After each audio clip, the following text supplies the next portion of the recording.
Bon, ben on veut remercier le soleil. Pour nous autres, c'est du bonbon. C'est un trésor que le soleil nous transmet. Je pense que pour l'histoire de la ville, il n'y a pas mieux qu'un journal aussi vieux, si je peux passer l'expression, que le soleil, pour retracer tout ce qu'on a vécu depuis autant d'années. Alors, je veux dire à la coopérative qu'on va prendre bien soin de tout ça. On va installer ça dans des conditions de conservation idéales. Mais, comme on le disait, Gilles et moi, on va s'assurer que ce soit disponible, que tout le monde, les chercheurs, les étudiants et quiconque a besoin d'informations pour avoir accès à ça.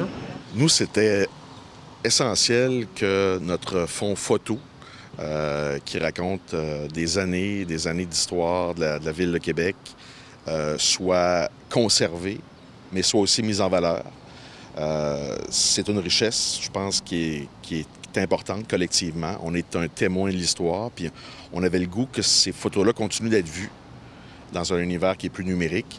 Puis nous, ce qui est important dans ce legs-là, c'est qu'on s'assure avec ça que ce fonds-là va demeurer. Peu importe ce qui arrive, ce fonds-là va exister, va demeurer, va servir aux chercheurs, aux historiens, aux étudiants, à la communauté de Québec.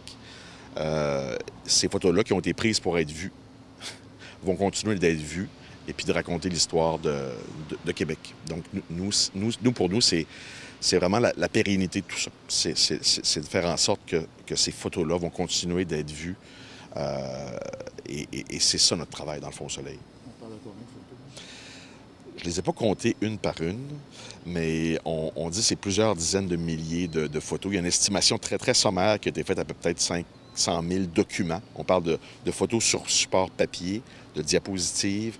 On parle à peu près, mais c'est peut-être pas exactement ça, c'est difficile à chiffrer, mais grosso modo, c'est des dizaines et des dizaines de milliers de photos.